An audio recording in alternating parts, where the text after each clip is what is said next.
Welcome to Conversations with Reinforced Engineers podcast, India's first podcast for and by civil engineers.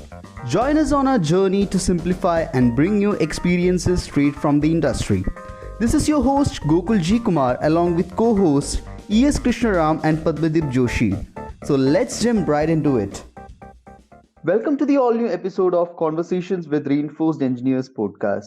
So, guys, this is our 11th episode, and we are really grateful for the love and support you have shown to us. We will continue this work and will bring you improvised and new content right from the industry. I am your host Gokul G. Kumar, and with me I have E.S. Krishnaram, our co host. So, you guys will be knowing that Krishna recently published an article on mutual funds. So, you'd have read that, or if you have not, visit www.eskrishnaram.com or click the link in the comment section below to access the article. This episode will be based on the article and where you guys will get more clarity on mutual funds, its types, and which one you should go or you should choose for. Then, what are the terms associated with these mutual funds and much more. So, most of us are confused while hearing the term mutual fund because we know that there are a lot of types and there are some degree of risk associated with each one of them. So let's clear our doubt here itself. And if there persists any doubt, even after hearing this episode, drop your doubt in the comment section and we are here to help you. So without wasting more time, we welcome Krishna. Krishna, you can say hi to our audience. So, as Gokul already mentioned, we'll be talking about mutual fund in depth. And as he again mentioned, if you haven't gone through the article, I recommend you go through the article first and then come back and listen to this episode, because I guess that is how you would be able to get the most value out of this episode. So we'll jump right away, Gokul. Okay. So Krishna, we will give a basic introduction of mutual funds first and how it is different from investments like shares and bonds, and tell our audience more about Mutual Fund Sahi Hai campaign. So basically, mutual fund is an investing instrument. As we'll see, there are multiple kinds of mutual funds, but the fundamental area where a mutual fund and a stock is different is that when you're buying a stock, you're buying a single stock. That is, say maybe take something like Reliance. When you're buying the stock of Reliance, you're buying or you're getting an ownership in the company, right? But when you're buying it through a mutual fund, what you're doing is that you're buying shares of multiple companies through a asset management company. That would be the fund house through which mutual fund is executed, right? So it would be like the fund manager, you are giving your money to the fund manager, and the fund manager is using the money that you have given it, and there are a number of other investors that is putting in money to the mutual fund house. They'll pool that amount and collectively invest it in multiple number of shares. It might not be in shares itself. They can also invest in say even other securities such as debt, gold, even real estate for that matter. So that is the primary area where a mutual fund and a stock market is different. Stocks, you're buying individual companies. So in a mutual fund, you would be giving your cash to a fund manager, and he would be deploying that fund in the stock market or even the debt market in a manner that he deemed is correct for the current market condition. It may vary in between also. That is not an issue. So I guess that is the very initial part. And coming to the mutual fund Sahi Hai campaign, as pointed out by Google, see, we used to hear about this mutual fund after somewhere around 2014-15, right? Because we started seeing all these ads on even TV, social media, everywhere we started seeing this ad campaign, mutual fund Sahi Hai. And I guess even today, I guess most of the newspapers in Kerala, it was there. Like this mutual fund Sahi Hai campaign is starting strong. They have hired Dhoni, Sachin Tendulkar, and all. If you must have seen the advertisement, you Yes, can it is recall. true. Yeah. Yes. So they are also coming back again strongly. So actually, the mutual fund Sahi Hai campaign had a very huge positive impact, and more people started thinking about it, like mutual fund as an investment opportunity. Because what used to happen was that people used to day trade or people used to invest in stock market, but most of the people were what do you say, scared of this stock market. They felt that it was gambling. You might lose a lot of money in the stock markets and things like that. But the campaign had a very huge positive impact, and now I guess people are more informed about what mutual funds are, what are the various offerings, and even some of the risks that are associated with investing in mutual funds. True, Krishna. Many of them know about mutual funds, but a lot of people are confused among the type of mutual funds because there are a lot of types, and they don't know where to invest or which mutual fund to choose. So I think we should give clarity on the types first. So the actual issue was much more prevalent back like 2 or 3 years back, because there were hundreds and thousands of mutual funds. And I guess it was back in 2019 or something. SEBI came up and said that, okay, you can't have a number of mutual funds, because say, if you take any mutual fund house, they had multiple number of mutual funds and for a specific, say something like large cap fund. So then SEBI came in and said that you can only have one large cap mutual fund in your portfolio as a fund house.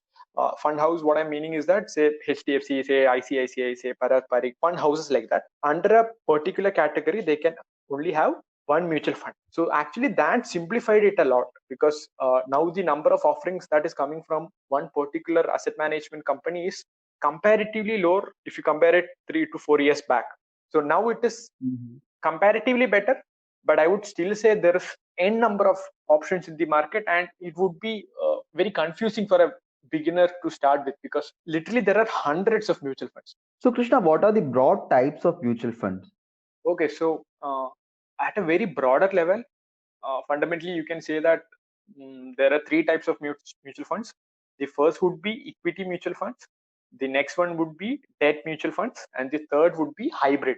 Hybrid being a mix of both equity and debt. So coming to equity mutual funds, an equity mutual fund is one which predominantly invests in equity shares or other share related instruments. What it basically means is that SEBI as a regulating body has said that if you want to classify yourself as a equity mutual fund, you should hold at least 65% of your total portfolio in direct stocks. The other 35, say the fund manager has the liberty, say if he feels that the market is too volatile, he wants to have some other instruments in the fund, that is fine, he can have up to 35%, but the fund needs to maintain at least 65% in equity at all time. So basically you will get higher returns, but the issue is that you're going to have to take much more risk than say putting your money in something like an FD. But if you are going to take some risks, you will be rewarded with some reward, right? That is why people are willing to invest in equity mutual funds. So coming on to debt mutual funds, if you see what a debt mutual fund is, it is something that is far less riskier than an equity mutual fund. Why so? Because debt mutual funds are schemes that invest in debt instruments. And what are debt instruments? It's like you must have already heard about bonds, right? So a debt mutual fund invests in, say, corporate bonds, debentures, government bonds, treasury bills, and other money market related instruments. So you're going to be getting much less return when compared to an equity mutual fund, but you know to some extent and with certain degree of accuracy that okay, you are going to get 8% or 9% for the next 2 or 3 years, because that is how these instruments work. So if you are a risk averse investor and you need a stable and predictable income, it is better that you go with something like a debt mutual funds. And again, even debt mutual fund and equity mutual funds have their own subcategories under them. We'll come back to that later. So the third type of mutual fund is a hybrid mutual fund. And as the name suggests, it's a mixture of both equity and debt. And the fund manager has the liberty to decide what percentage of the portfolio should be in equity and what percentage of the portfolio is in debt instrument. So compared to pure equity funds, the returns might be lower, but you are getting that returns at a very lower risk. So I would say it is win-win. And compared to a debt mutual fund, you would be getting some extra return because you are having this equity component, and you would also be having some stability because you're also having debt instrument. I guess those are the three major subcategories of mutual funds. We'll definitely jump into the further subcategories along the way. Krishna, you told about the types of mutual funds, like debt mutual funds, equity mutual funds. But as a common person, if I'm going to invest, where should I concentrate more, or where should I allocate most of my fund?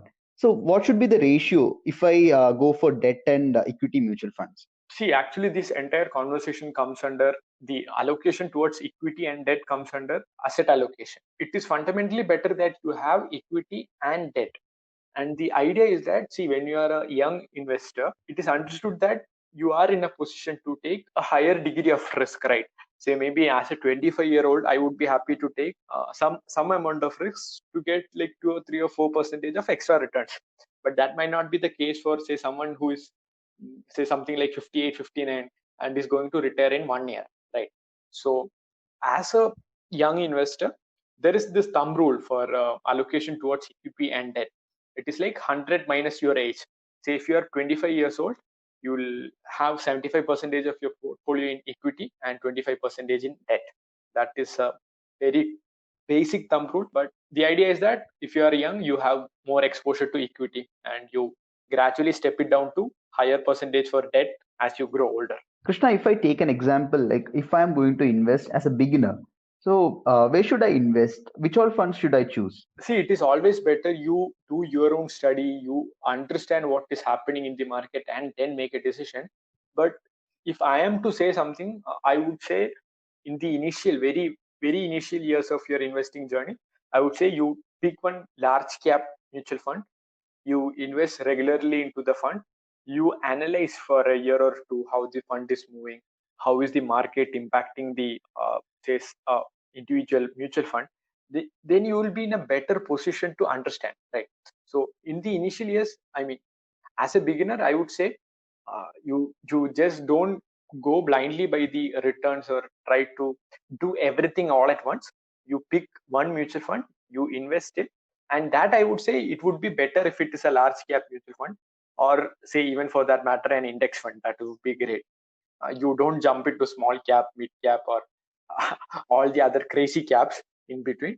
You stick to the large caps, you understand and you learn what you're trying to do there in the market, and then you would be in a better position to say, okay, now I can say at least give say 10% of my portfolio to small caps, because you know what you're trying to do there. Then it would be great. So, Krishna, how are index fund different from the funds we have discussed above? So actually, index fund is a very great instrument, and what it fundamentally tries to do. See, index fund is a passively managed fund, and we already know that there are multiple indices in the market. Say something like a Sensex or a Nifty is actually an index. So what the index actually does is that it is a collection of, say, Sensex is a collection of 30 stocks, Nifty is a collection of 50 stocks based on market capitalization, right? So an index fund, what it tries to do is that it tries to mimic the index that it is following. So a Nifty index fund, if you are investing in an Nifty index fund, what fundamentally happens is that, say if you are investing 1 lakh rupees, the fund manager has to try to put this 1 lakh rupee in the specific say percentage that the Nifty or the index is composed of. Say maybe 8% of Nifty would be comprised of say Reliance. Then if you are putting 1 lakh rupees in an index fund, the fund manager's duty is to make sure that 8,000 rupees of the fund that you have put in goes to Reliance and other 49 stocks in the percentage that the index is made up of. So the other mutual funds are actually known as actively managed, because the fund manager has an active role, because he would be say learning fundamentals, technicals, and he would be actively picking stocks and he would be churning it. But for an index fund, he won't be doing that. He would just be trying to mirror the index with as much accuracy as possible. And another aspect is that, given that these are passively managed fund and there isn't actually much role for the fund manager, the expense ratios for index funds are actually much lower than actively managed fund. So if there is a 1% difference between an actively managed and passively managed fund, it is like you are actually getting 1% additional return just because you are investing in an index fund. Krishna, you said that these index funds are passively managed funds. But don't you think that here the fund manager's liberty is decreased and there is no power for him to take decisions, because most of the stocks are really dependent upon the indexes. So there is not much role of the fund manager in these funds. So do you think like the fund manager's ability is not totally utilized in these funds, or we can make more profit out of funds if the fund manager does it effectively? See, Google, that is actually true, but see, the question is, index investing makes it very easier for a huge percentage of the population, right?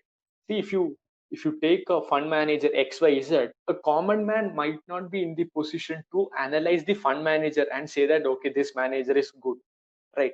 So actually there is a terminology known as a fund manager risk, that how much percentage of your return is actually dependent on the fund manager. Say there is XYZ mutual fund and there is ABC fund manager with the mutual fund. People are actually afraid that if the fund manager leaves the fund house, the fund won't be able to perform as well as it used to do in the past years, right? So actually that there is a risk associated with expecting a fund manager to deliver. So if you're investing in index directly, you are bound to get what the returns the market is offering you, right? It is true that there is no positive, like you are not going to get additional returns, but you are also not going to lose any returns on that front. So also another factor is that, so coming to the conversation of active versus passive, there was actually a very interesting bet that was back in 2008 between Warren Buffett and I don't know his name, another fund manager, hedge fund manager. So the bet was that Warren Buffett said that in the next 10-year period, he said that index fund would be beating all other actively managed mutual funds. And in 2018, actually, that was what happened. And the bet was for around $1 million, but not a big deal for Warren Buffett. But still, he won. Right. So what it shows, see, it is true that US is a very mature market, and in India, we do have scope for actively managed mutual funds, but index funds are something that you should consider. We all know what happened with Sensex and Nifty, right? Say back in 1985 or 1975, I don't exactly remember the year. Sensex was around 100. Now it is somewhere around 38,000, 39,000. So that is the kind of growth that it had in the past 30, 40 years. And even going forward, that would be very true because see, fundamentally, the returns from a stock market is dependent on how the economy is doing. And we are extremely bullish on what India is going to do in the next 30, 40, 50 years, right? So, and that is what the time frame that we should be having. We definitely can expect India to do well, if not in the short run, in the long run at least. And we expect if you take nothing else and just blindly invest in an index fund, see, you're not going to analyze mutual fund returns, you are not going to analyze who the fund manager is, you are not going to analyze what the portfolio of the fund is. You just blindly invest in the index fund and you are bound to do better than a huge percentage of the population. True, Krishna. Krishna, we have heard about lot of terms associated with these mutual funds. Exit load and expense ratio. You also talked about it before this. So, can you explain more about these terms so that our audience can understand what these terms are? So expense ratio is like one of the most important ratios when you're speaking about a mutual fund. What it means is that, see, fundamentally as an investor, if you are investing in mutual fund, you don't have any expense that you are directly paying, right? But how do you think the mutual fund house is going to make a profit out of that? So that is basically they are going to take a percentage of your total holding on a yearly basis for their activities, say paying the fund manager, running the fund house and stuff like that. So how it does is that, assume that your investment, by investment I mean not the mutual fund, but the investment that the mutual fund is investing in, that grew from 100 to 116 in 1 year. That would be like 16%. The underlying instrument had grown by 16%. But what the mutual fund house is going to do is that they are going to have an expense ratio of say something like 2%. What you are going to fundamentally get at the end of the day as returns is not going to be 16%. You're only going to get 14%. Where did this 2% or 2 rupees go? It goes to the fund house. So if you look at from the outside, you're not actually paying the fund house to maintain the mutual fund, but they are not secretly, but they are actually taking a small percentage from the actual returns and giving you the rest. So this difference is known as an expense ratio. So usually there are funds from 0.1 percentage to, let's say, something like 2.5 percentage. 2.5 percentage would be very huge. And why did I say that 2.5 percentage would be very huge? Because see, we might not understand the full implication of the expense ratio because we don't think like that, right? Say, if you take, I'll just give you one example that I've already mentioned in the article. If you take 10 lakh rupees and invest it as a lump sum, at 15% for 25 years, it grows to 4 crore and 15 lakhs. You add 1% of expense ratio to that equation, the net returns becomes 14% instead of 15%. And in that case, your investment would only be 3 crore 24 lakhs. So that is like a difference of 90 lakh rupees over 25 years. And the funny thing is, you didn't know that you paid 90 lakh rupees to the mutual fund house over 25 years. Because if they had asked you for 90 lakhs, you would never give it to them, right? So that is why they have very cleverly included this expense ratio into the workings of the mutual fund. So the next ratio, the next factor that you should be aware of is something known as an exit load. Not every fund house has an exit load, or not every mutual fund has an exit load. But what it fundamentally tries to do is that, say you bought a fund today and you want to sell it after, say, 1 month. Certain mutual fund houses have a exit load of, say, 1%. If you are going to redeem your mutual funds before 1 year, it depends on mutual fund to mutual fund.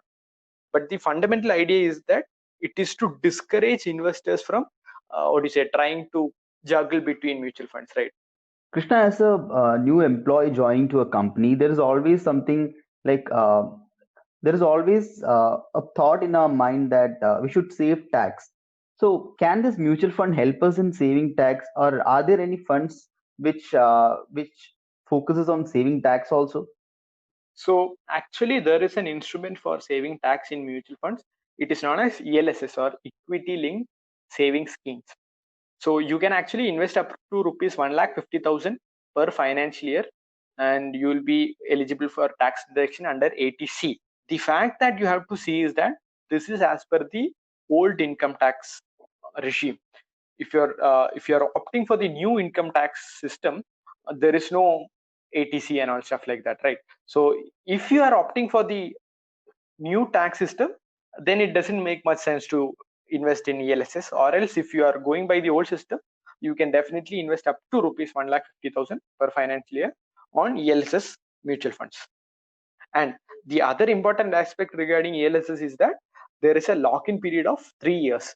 If you invest rupees 1 lakh in an ELSS mutual fund, you can only withdraw it after 3 years. That is one of the downside to ELSS mutual funds. Krishna, when we see about the type of mutual funds, we always have two options, that is direct plan and regular plan. So whenever we go to a website, they will show whether you are having regular plan or direct plan. But what is the difference between these terms? What is regular and what is direct? So as I already mentioned, you are going to buy mutual fund from a mutual fund house, right? So the direct plan is that you are directly going to the fund house and buying it directly from them. The next option is a regular plan. A regular plan, you would be having a broker, and you are buying it through the broker from the mutual fund house. The difference between the two comes in expense ratios. A regular plan might have an expense ratio of 2%, whereas a direct plan only has an expense ratio of 1%. The other 1% is actually going to your broker for the amount that you are investing. So that is not a good plan. And every mutual fund have to compulsorily provide a direct plan. So I would say you don't go with regular plan. You only buy mutual funds through a direct plan.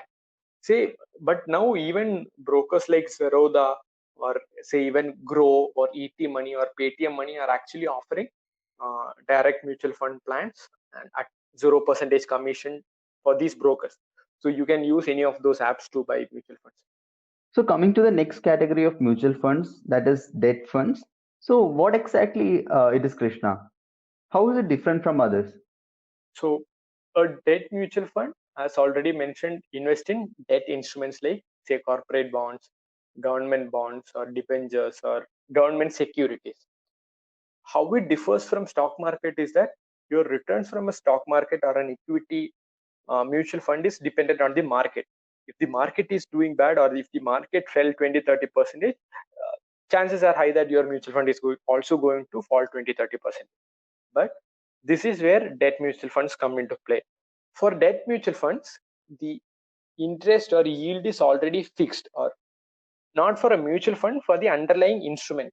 So you kind of know that okay, I'm going to get 7% yield, or more or less 6 to 7 to 8% yield. You know that. And this being a fixed income instrument, even if the stock market crashes, you can be pretty sure that your debt mutual fund is going to grow at the same rate. There might be a fall, say percentage or two, but that is mostly due to investors panicking and not because of why the stock market fell. So that is why it is very necessary to have debt mutual. So I'll give my own example of what happened, say during in the March of 2020 when the market crashed because of the coronavirus issue. So most of the mutual funds, or even my mutual funds, fell by around 30 to 35%. But a good debt mutual fund barely fell by a percentage or two. Now you can try and understand why it is that important, right? And even coming to debt mutual fund, there are multiple types: liquid funds, corporate bond funds, duration funds such as like overnight fund, ultra short duration, low duration, short duration, medium to long duration, and long duration. Fundamentally, what it tries to communicate is that if it is a medium duration fund, the mutual fund is going to invest in debt instrument that have a medium duration of its investment. Like it might be investing in, say, government of India securities that is going to mature in, say, 3 or 4 years. So that is what the duration is trying to communicate. There are multiple factors, but definitely you should be considering adding debt mutual fund to your portfolio, just so that you have better risk adjusted return, and your portfolio volatility would also be very low. Not very low, but comparatively lower when you are having 100% equity portfolio. Krishna, you gave a brief introduction of hybrid mutual fund in the beginning. So I think it's an interesting thing because it's a combination of equity and debt mutual funds where we can expect both. That So it will be having more returns as well as the risk will be lower. So tell us more about that. If you are a beginner investor, hybrid mutual funds are also something that you can definitely try, because it gives you the best of both worlds, right? Equity as well as debt. So here, by nature of the mutual fund, the fund manager is supposed to take both equity as well as debt. And say if you take something like an aggressive hybrid fund, only 75% of the total portfolio can be in stocks. So by nature of the fund, you're going to have 75% of your portfolio in equity, and the remaining 25% would be in fixed income options. So your asset allocation is already being taken care of if you are already investing in an aggressive hybrid fund. There is no need for you to sit and decide upon asset allocation. Is this right? Is this wrong? So one single hybrid mutual fund can actually take care of like all your investing worries. Like you don't need to do research. I mean, you need to do research, which is a good hybrid mutual fund, but you don't have to do research like, okay, is this the best large cap fund? Is this the best fund that is giving returns on the equity side? Then which debt mutual fund will I choose so that I have the right allocation and stuff like that? The entire discussion is taken care of by the hybrid mutual fund and the fund manager. So Krishna, if we want to research more about a particular mutual fund, or if we want to make a comparison between the mutual funds, which website we should go for, especially for this exit load, then expense ratio, all these terms where all these are correctly mentioned, which website we should refer?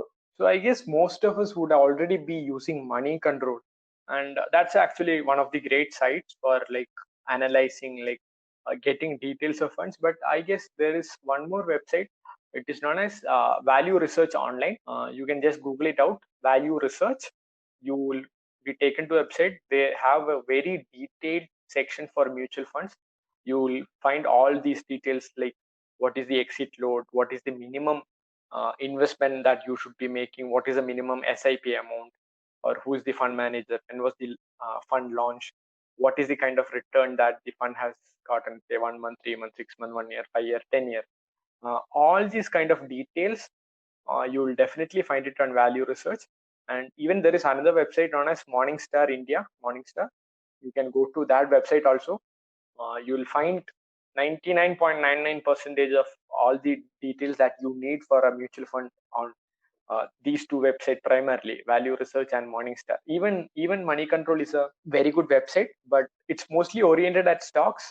For mutual funds, I would suggest Value Research and Morningstar. So after going to this website, what all things we have to look for? Basically, if I'm searching for a mutual fund, so if I want a comparison between the mutual fund, which all things I should compare between, Krishna?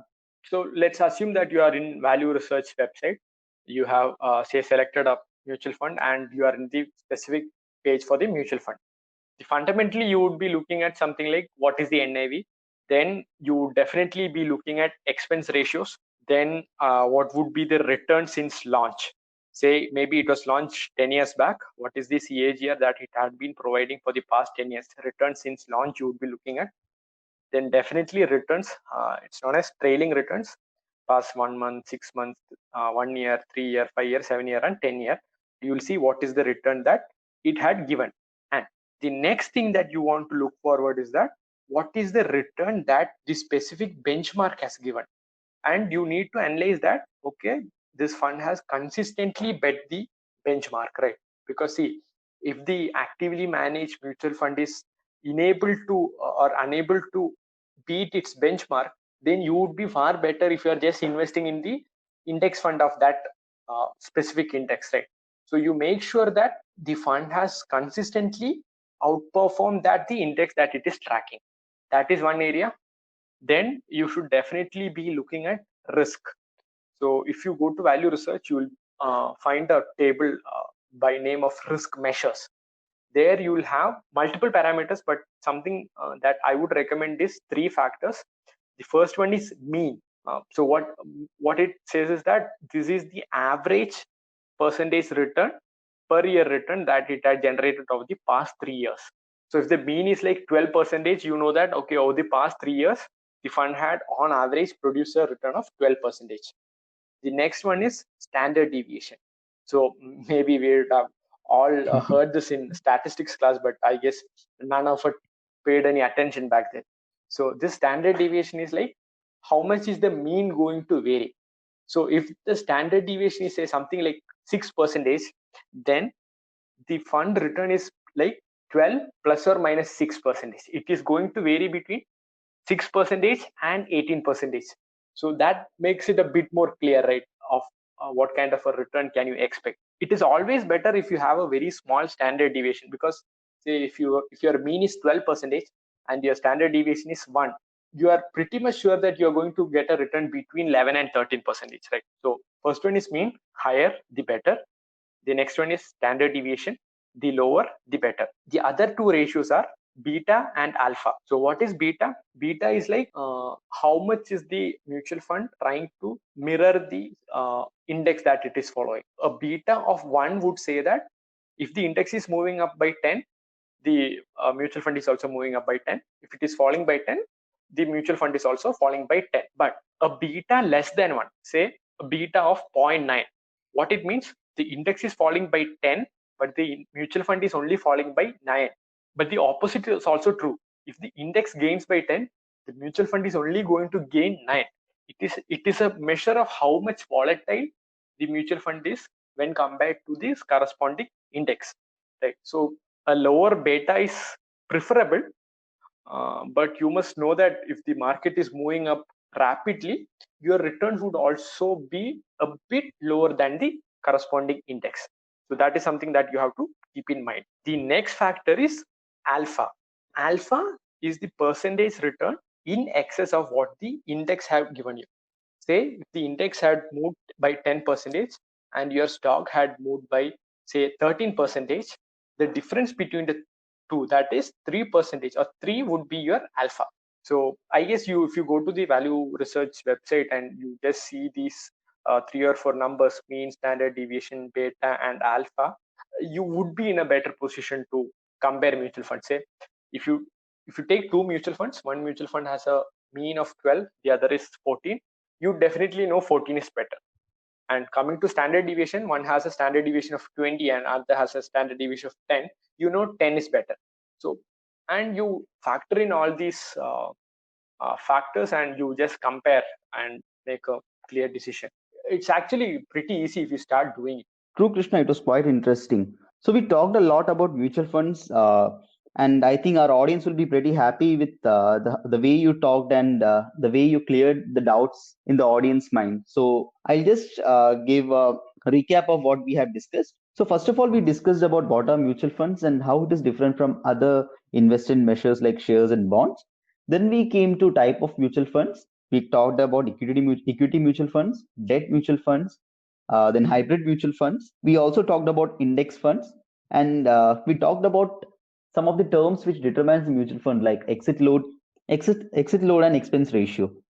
Then we also discussed about how you can compare different type of mutual funds and how you can select mutual funds based on the ratios and other measures. So that's all for today, guys. Thank you so much and have a great day. Thank you for tuning into this week's episode of Conversations with Reinforced Engineers podcast.